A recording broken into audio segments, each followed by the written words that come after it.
when you've got something that's new and emerging and challenging the system, you're going to have emotions, and the emotions are going to lead to, oh, this thing's great, it's going to 1 million, and you're going to get some dumb people who are going to FOMO into it, and then they're going to panic and sell it, and it's going to go down and lose some value. And those cycles are part of the process. And the way that senior people or older people who are getting into this, the way you deal with that is you don't put 100% of your money in this thing, but you put in 10% or 15% or 20%, a number where even if you only have 10%. Look, I think this thing's going to go up 10x, and I think it's going to go up 10x again. That's probably over 20 years. Yep. That's 100x your money today. So if you put 10% of your net worth into this thing today and it went up 10x, well, you would double your net worth. And if it went up another 10x. In his opening remarks, Lawrence Lepard highlights two crucial protections against economic instability, gold and Bitcoin, and highlights the profound changes in the global financial system. Both assets, which are generally thought of as safeguards against inflation and currency depreciation, are rising significantly. Lepard emphasizes how crucial it is for anyone looking to maintain their purchasing power, particularly seniors and elderly people, to have monetary debasement insurance. He claims that the most effective defense against the sharp fall in currency value is currently Bitcoin. Getting even a little portion of Bitcoin is getting harder due to its increasing global adoption and growing scarcity. Although the exact time frame is yet unknown, Lepard believes that the price of Bitcoin may experience exponential increase in the upcoming years, maybe doubling. For individuals who want to safeguard their financial future, early adoption is essential due to this revolutionary potential. For additional in-depth information, please like this video, subscribe to the channel, and enable notifications if you're interested in learning more about the relationship between gold, Bitcoin, and the world economy. Thank you for watching, and enjoy the video. The two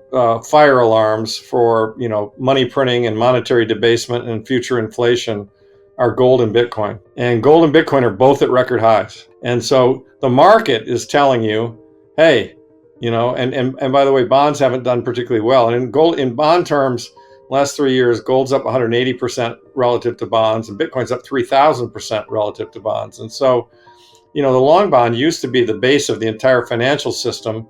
And it's kind of burning or leaking or falling down, however you want to describe it. And that's a real problem, because what it means is if interest rates go up and people aren't buying the bonds, okay, as Alan Greenspan and others have said, the U.S. can never default because we've got a tool. Bernanke said it. We've got a tool called the printing press. So, they will print to buy those bonds. It's called yield curve control. They will put them on their balance sheet and they'll mouse click the money into existence. But the world knows what that means. That means there are more monetary units chasing the same goods and services. And so guess what happens? The price of the goods and services go up. And so it's a cycle that's very damaging. And the only way to try and get it under control is to raise rates again. But if you do that, you're going to have a big recession. And it's a messy situation. But to me, what it translates, you asked before the show, kind of what does it mean for people who are retiring and seniors and people more in my age cohort. I'm 67. You've got to have monetary debasement insurance in an environment like this. Look, now owning one Bitcoin is within the realm of possibility for a lot of people, not everybody, but a lot of people. But when Bitcoin goes up 10x from here, it's going to be damn hard to own one Bitcoin. If you're just a regular person. I mean, and Bitcoin is going to go up 10x from here, in my view. Now, we can debate over what time frame. I mean, there's a lot of debate about that, and I can see both sides of both arguments, but it's going up. And yeah, I agree with you. I mean, I don't know. I'm of two minds on this, as I am on so many things. I mean, the one is, let's just collapse the whole damn thing and get it over with, rip the Band-Aid off, return to sound money, and the world will be a better place. However, if we go in that route, there are going to be a lot of people hurt who don't, get on board along the way and adjust, give them time to adjust. The alternative is we go slower and more people get time to adjust and less people get hurt because a lot of people have taken the steps necessary to protect themselves. And so there's an argument for that as well. I mean, I think, you're younger, so you could probably live with either event. I'm older. I prefer it to go faster because I want to be here to see it. Yeah. But look, to me, it's going to unfold over the next 10 years. There's going to be a lot of change in monetary affairs. Things are happening really quickly now. I mean, things that I just never could imagine happen. I mean, the approval of the ETF was a huge deal. Larry Fink at BlackRock, the biggest asset manager in the world, embracing it. It's a huge deal. What Michael Saylor is doing with MicroStrategy, basically, hoovering up the entire bond market, that's a huge deal. I mean, it's, sovereigns probably buying it. We know El Salvador, but we know there are probably a few others too. That's a big deal. I mean, the Loomis bill to have a strategic Bitcoin reserve in the United States, That's a big deal. I mean, it's gaining momentum. And, the thing I'm trying to do with the book, and the reason I'm pushing hard to get it out, it'll be out in the first quarter, hopefully in February.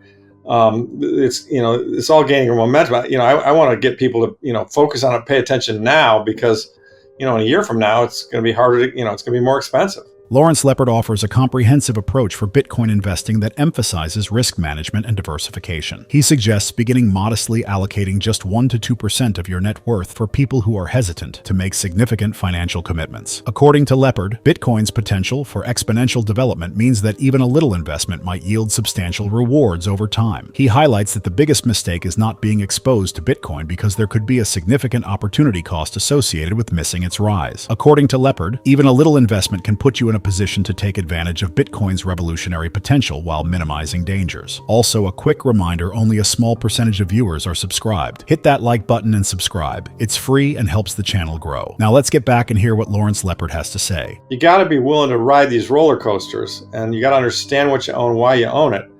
And, I don't need it to live. These are my long-term savings. I'll probably end up going to my kids. I know that in a 5, 10, 15-year window, it's going to continue to go higher.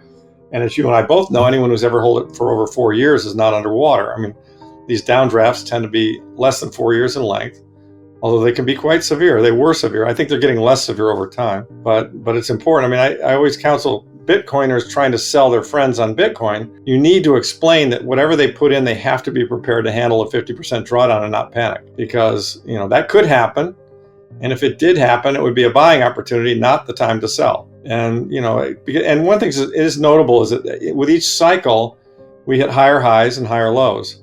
And in my book, actually, I draw this comparison. I mean, it's kind of like Amazon. Amazon took over the world of online retailing. And, Amazon has had like 10 or 12, 50+% drawdowns, and yet, it's one of the best performing stocks of the last 15, 20 years, if not the best performing stock. So,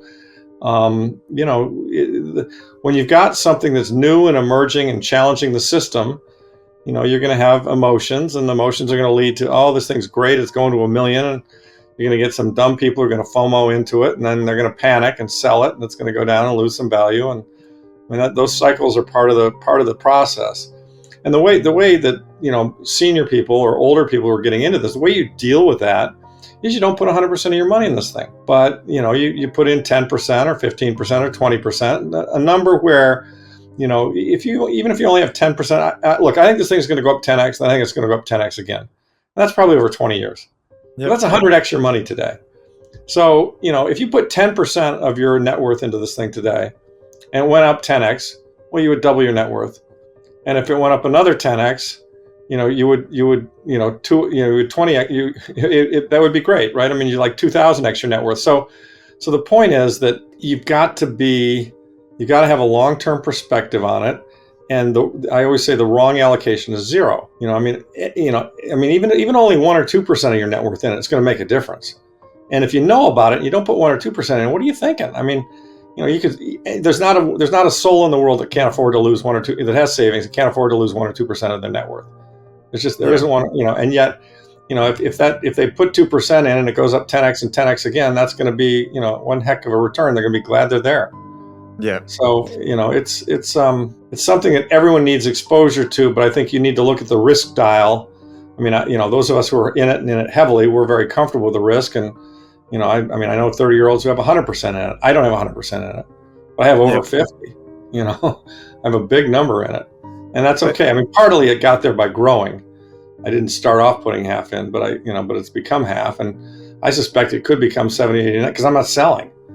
If it keeps going up in value and, my gold doesn't go up as fast, which has been the pattern, then, the 50% or 60% I own now is going to become 70 or 80 or 90. The math of the problem is getting more severe. I mean, they're being forced with every intervention. The monetary authorities, principally the Fed, but others as well, are being forced to print more and spend more. And as you'll see in the book I'm about to put out, we're kind of, it's accelerating, right? I mean, the GFC, we printed a certain amount over a longer period of time.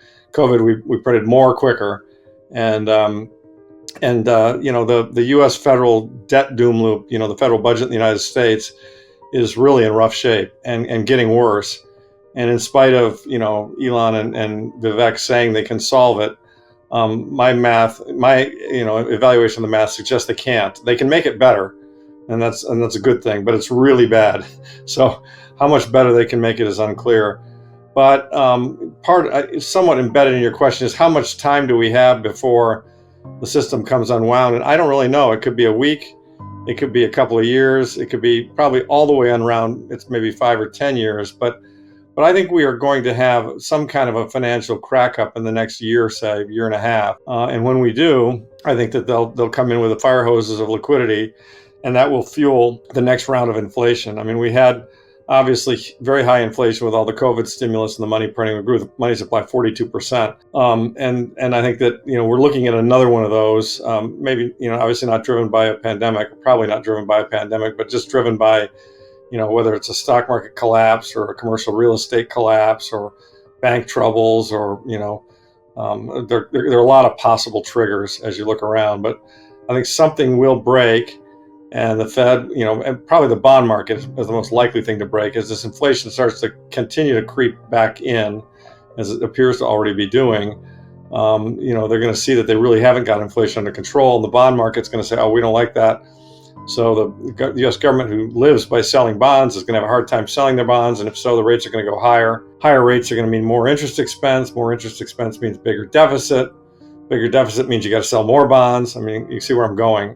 In his concluding remarks, Lawrence Lepard stresses the significance of adopting a long-term outlook when making investments in disruptive assets like Bitcoin. He highlights the inevitable rapid price swings and emotional highs and lows by comparing the experience to a roller coaster. Lepard advises investors to plan for the long term and to have a thorough understanding of what they hold and why. He sees Bitcoin as a long-term investment that might be passed down to future generations. Lepard demonstrates how innovative assets frequently experience volatility as they transform whole industries by drawing parallels to Amazon's explosive growth despite many 50% drawdowns. He contends that Bitcoin has a similar trend, hitting higher highs and lowers with each cycle. He emphasizes the value of having the self-control and patience to see downturns as opportunities for purchases rather than as causes for fear. Lepard advises against completely rejecting Bitcoin, since he thinks that even a tiny investment 1 to 2% of net worth could eventually produce game-changing rewards. He points out that there could be a huge potential cost associated with having no exposure. Lepard believes that Bitcoin is a crucial hedge against the impending financial collapse that he foresees in the coming years as monetary systems are under growing strain from growing debt, money printing, and systemic imbalances. In conclusion, Lepard highlights the importance of careful allocation, risk management, and stability in trying times. He challenges audiences to think about Bitcoin's potential for exponential growth and its use as a safety net in an increasingly precarious financial environment. Thank you for watching, and as always, happy investing.